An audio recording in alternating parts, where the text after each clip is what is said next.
nach dem gestrigen Fahrtag durch Albanien über heftige Rückenschmerzen klagte, haben sich die Parameter und auch das Ziel der nächsten Tage geändert.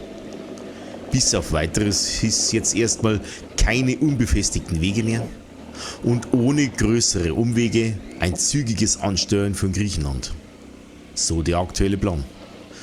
Aber seht selbst, was passiert und auch was nicht passiert. Unsere wunderbare Unterkunft hier, also wir waren wirklich bestens umsorgt hier. Sehr herzlich aufgenommen, fast familiär.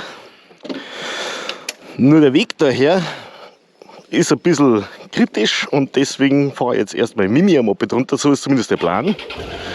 Und ich hoffe, dass das funktioniert.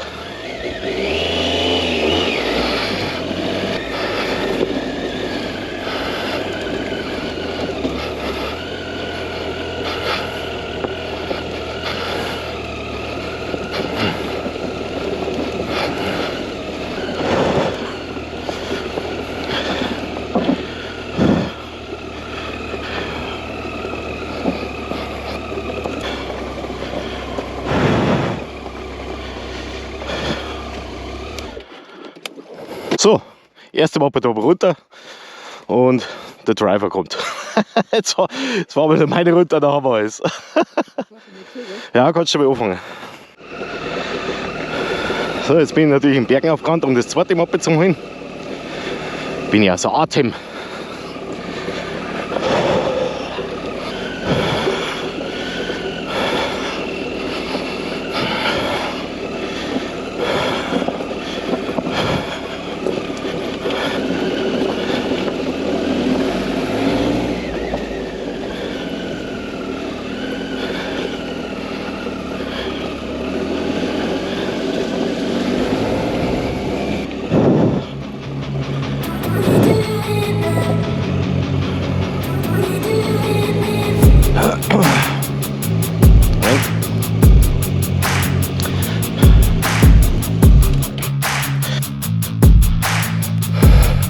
Okay.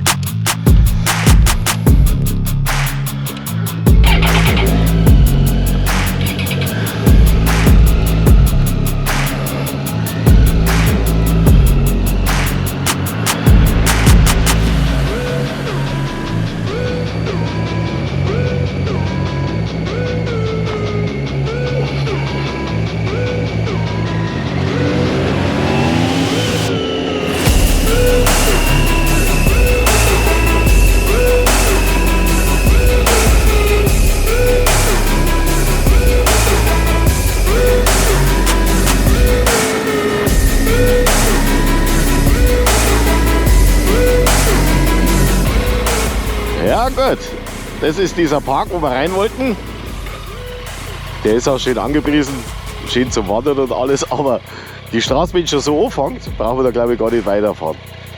Und da oben, das wissen wir nicht genau, was das ist. Das kann jetzt eine Moschee sein, es kann ein Sternegucker sein, Teleskopanlage oder ähnliches. Funkanlage, weiß ich nicht genau. Okay, gut.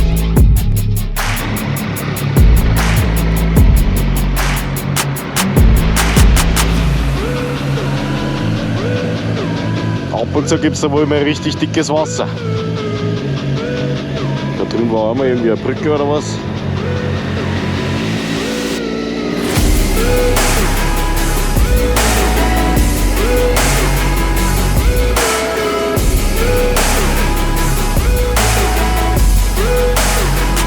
Geil. Wenn wir jetzt mutig wären, würden wir es probieren, aber wir sind erst am Anfang vom Urlaub, deswegen lassen wir es bleiben.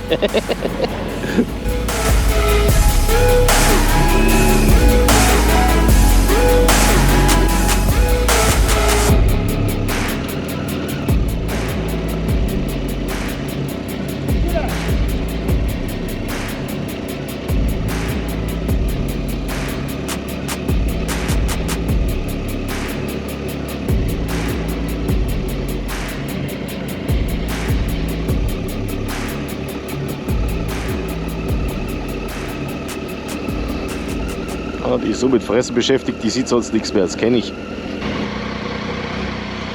Und da sieht man jetzt, warum Albanien für manche sehr interessant ist. Du kannst wild campen überall.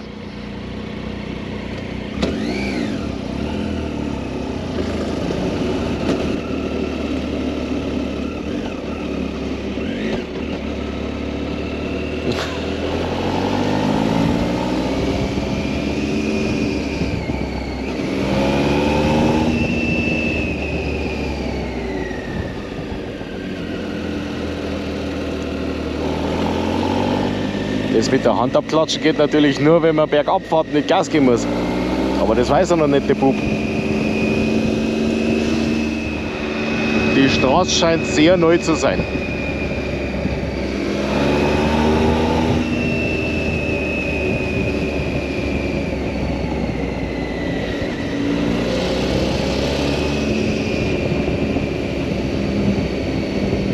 Und schaut da ganz gut aus.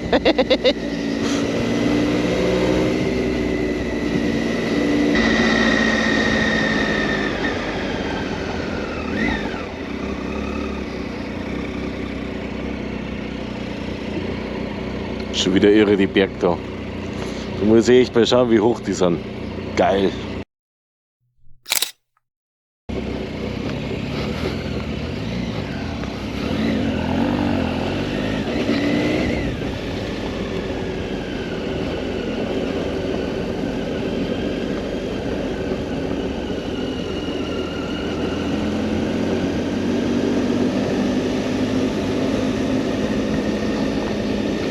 So, das müsste der Weg in den Nationalpark sein. Jawohl, passt.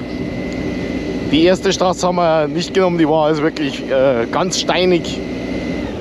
Mit Gewalt die Mopeds kaputt machen wollen wir nicht. Und jetzt nehmen wir die. Schauen wir mal, wie weiterkommen.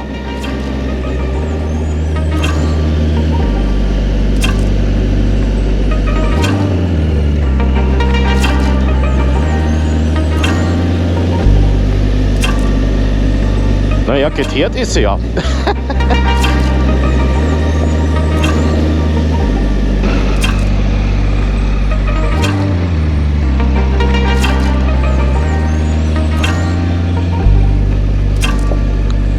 Mit Wasserfall sogar.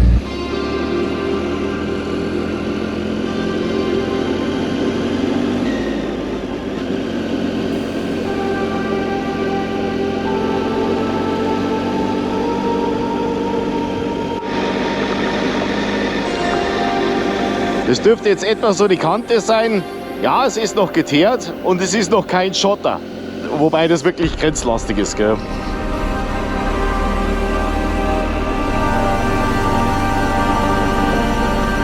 Aber die Straße ist als geteert angegeben und es stimmt ja auch. Also drunter ist ja gut hier. Na, da geht's jetzt nicht. Es sind streckenweise, wo halt der Berg runterrutscht, wo die ständig nacharbeiten müssen. Da ist zum Teil viel Schotter. Ah, das erste Auto. Ansonsten ist das schon gut geteert.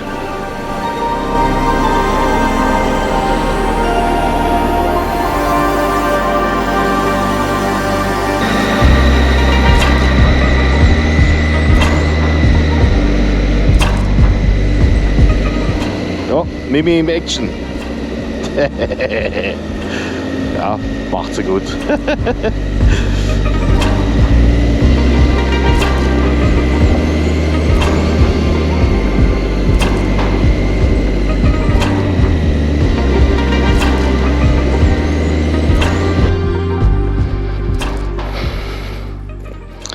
Da ist die Straße, wie wir es gefahren sind. Und da ist das Wasser da unten.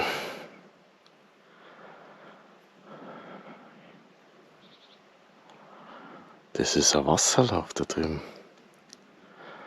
Das ist gar keine Straße.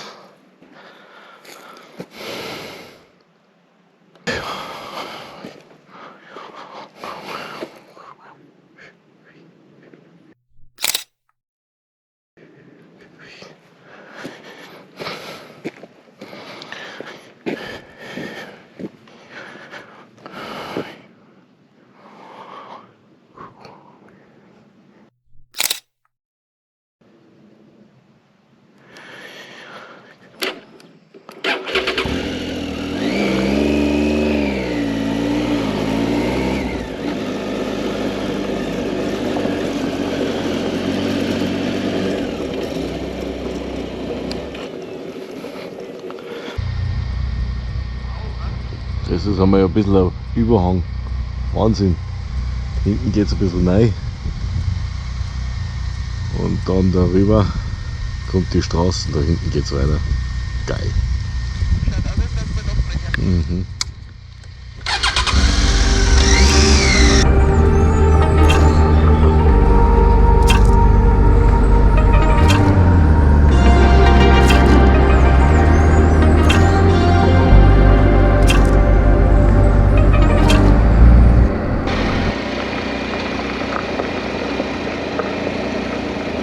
Also ich habe auch was gehört, dass es da wilde Pferde gibt, aber das hat ein Glockerl da. Das Pferd.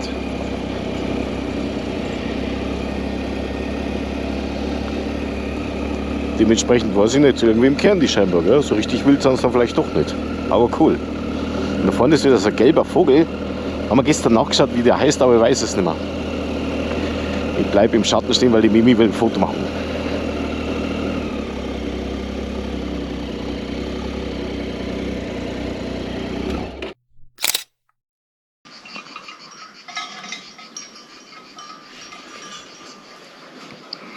Das sind keine Kuhglocken, nein.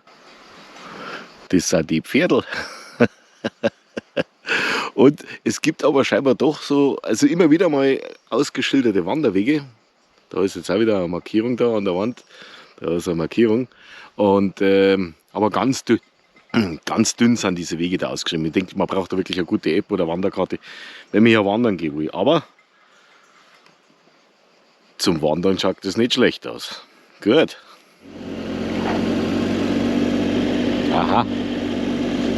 Da scheint sich der Wind zu wirbeln, so wie es hier aussieht.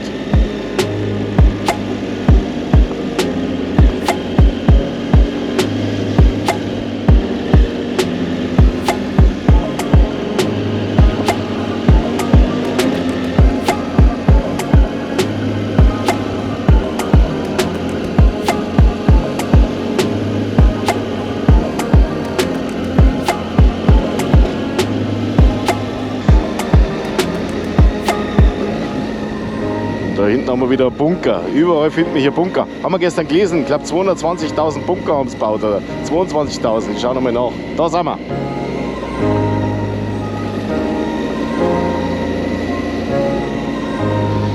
Das scheint jetzt hier auch die Passhöhe zu sein.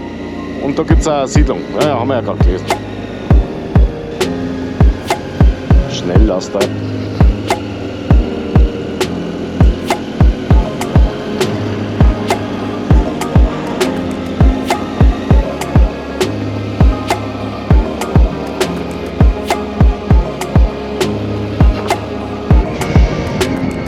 Eine komplett andere Ecke da irgendwie. Cool. Super. Schön.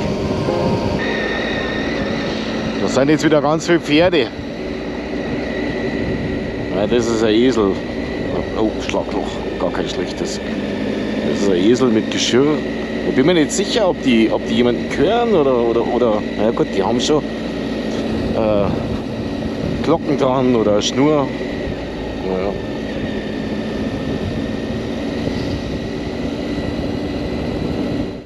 So, wir sind an irgendeinem Bergsee. Die Gegend ist ja nett, es gibt auch so ein paar Blockhütten zu mieten und sowas. Gar nicht so schlecht, da glaube ich, kann man es auch eine ganze Zeit lang aushalten. Natürlich war es eine illusorische Idee, dass der wahrscheinlich völlig verlassen ist. Nein, natürlich nicht. Ja. Ein bisschen ein Problem haben wir mit dem Wetter eventuell. Das ist die Richtung, wo wir hinwollen. Aber das war gestern auch so. Und der herum am See gibt es auch einen schönen Campingplatz. Also der ist jetzt nicht ganz ohne mit kleinen Bungalows und so. Also da kann man schon mal herfahren. Ja, selbst die Mimi sagt es über Funk. Campingplatz schaut gut aus. Und es kommt in 8 Kilometer weiter nochmal einer. Und da vorne war so Pausenplatz mit Bankerl und so, und da ist jetzt bei mir in der App auch ein Zelt drin, was darauf hinweisen würde, dass man dort übernachten kann. Da unten sieht man es im Navi ganz klein, kommt es jetzt langsam hoch. Das kleine blaue ist ein Rastplatz mit Zelt, da ist aber nichts, also ich nehme mir an, dass man da zelten darf. So könnte man es interpretieren. Ja. Gut.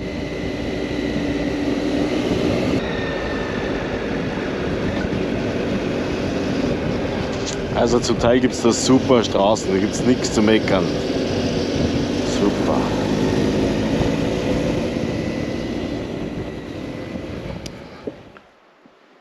So, die EU hat uns wieder. Wir sind über die Grenze von Albanien nach Griechenland wieder. Und ja, sind jetzt vielleicht 2-3 Kilometer gefahren, damit wir ein bisschen wegkommen. Und da geht es dann schon rein in den Nationalpark Aos mit der Vikos-Schlucht. Da steht es auch schon angeschrieben. UNESCO-Kulturerbe, sagen sie. Und es soll die tiefste Schlucht der Welt sein. Ja. Und da wollen wir früher oder später mal hin. Schauen wir mal, ob es heute, morgen oder sonst irgendwann was wird. Gut. Das dürfte so die erste geile Aussicht über Griechenland sein. Wobei ich mir nicht sicher bin, ob da drüben nicht noch ein Haufen Albanien mit dabei ist. Und ich glaube, dass wir in dieses Tal dahinter fahren, allerdings über die Berge. So ist der Plan. Du hast dich ausgezogen, Mimi? Ja, weil Foto. Also. Das ist schon sehr beeindruckend da, die Bergwahnsinn. Ehrlich. Wieder unglaublich. Man sieht es leider nicht, weil es zugewachsen sind.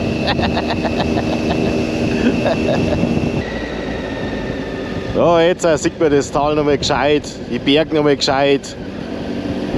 Und das ist dieser Nationalpark Aos. So habe ich zumindest irgendwie rausgelesen. Schön, gefällt mir. Und das Wetter ist ja wieder besser geworden. Wir fahren in die Richtung, da drüben ist schlecht, da ist gut, alles gut.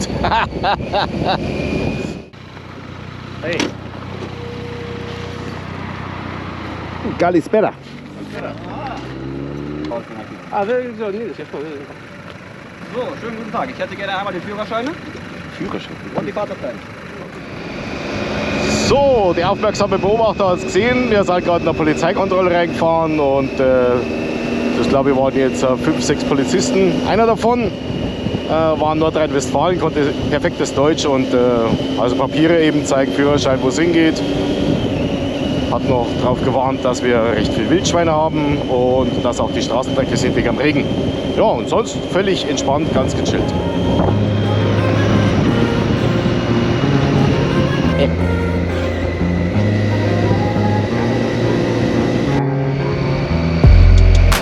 So, wir sind an der Anfahrt zur Vikos-Schlucht und das Wetter verdichtet sich so ein bisschen. Wir sind gespannt, ob wir trocken hinkommen. Und das soll die tiefste Schlucht der Welt sein. Wenn man jetzt hier so lang fährt, ja, Berge sind schon da, aber das tiefste der Welt, das kann man sich hier nicht vorstellen. Vor allem sind wir ja eigentlich bloß 950 Meter hoch. Also interessant. Schauen wir mal. Gut. Das schaut doch geil aus, oder? Und so langsam mag man das dann eher glauben, dass da jetzt irgendwann eine riesengroße Schlucht kommt. Dann hinten die Schatten wieder über die Berge, die verschiedenen Ebenen. Wahnsinn, so geil! Ah.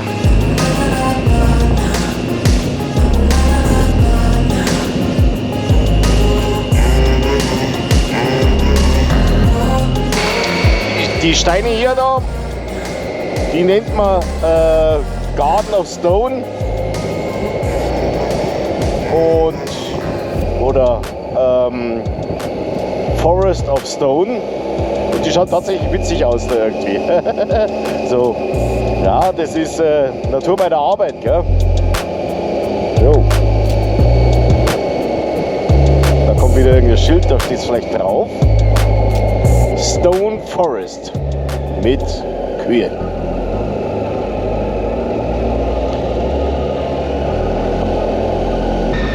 Das macht mir ein bisschen Sorgen da.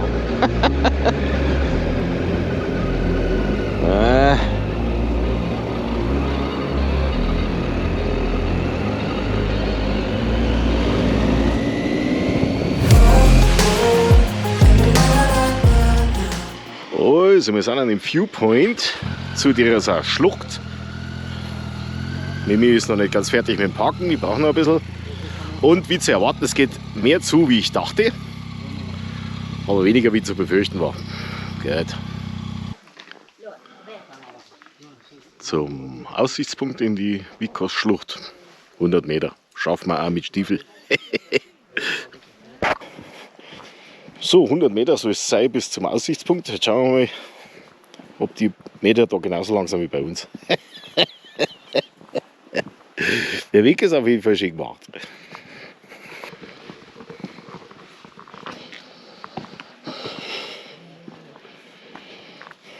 Wetter war es nicht so recht. Ja. Da drüben ist Regen, ne? Genau. Vielleicht bleibt es einfach oben an die Spitzen her. Ja, das glaube ich nicht. Noch bei Also den da Außen hinten, kann ich mir das tatsächlich vorstellen. da hinten kann man schon mal weiterlaufen, aber ich glaube, das sparen wir uns. Ja, Der Blick kann jetzt nicht sensationeller werden, denke ich einmal. Und das ist schon sehr beeindruckend. Hey. Das, huiuiui. Jetzt mit dem leuchtenden Berg da hinten ist natürlich noch geiler. Da kommt dann der schwarze Himmel natürlich besser raus. Der wird uns noch verfolgen. Ja.